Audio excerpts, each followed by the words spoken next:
Tesla has spent years trying to engineer its way out of the automotive paint shop, one of the most expensive, space-consuming, and environmentally costly steps in vehicle manufacturing.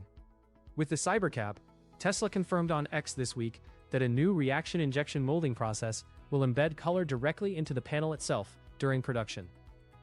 Our new reaction injection molding process shrinks Cybercab paint cycles from hours to minutes. This cuts those parts' manufacturing and supply chain emissions by 35% and eliminating 100% of paint volatile organic compounds, VOCs, emitted in traditional paint methods. While the RIM process isn't necessarily new and has existed since the 1960s, what makes Tesla's application notable is how it is being used specifically for exterior body panels that traditionally required a separate paint process after forming. Tesla Cybercab stands to gain from new Trump autonomy rules. Tesla's RIM approach integrates the color directly into the panel material during the molding process itself.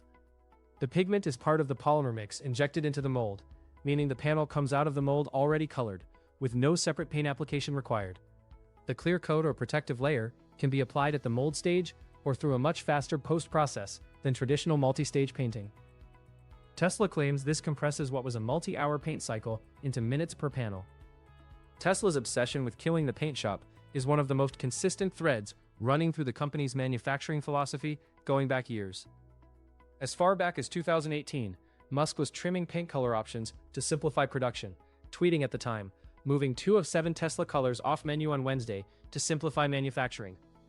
2 years later, in a 2020 automotive news interview, Musk laid out his broader vision, saying he believed Tesla factories could one day be 1,000 times more efficient than conventional plants, and pointing to the paint shop as one of the biggest sources of waste, cost, and complexity.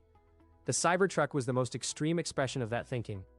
Tesla chose an unpainted stainless steel exterior, partly because it would eliminate the need for a $200 million paint facility at Gigafactory, Texas. The stainless approach proved harder and more expensive than anticipated, but the underlying ambition never changed. The Cybercab is what happens when that same ambition meets a manufacturing process that delivers on it. Source: reposted and summarized from Gene at teslarati.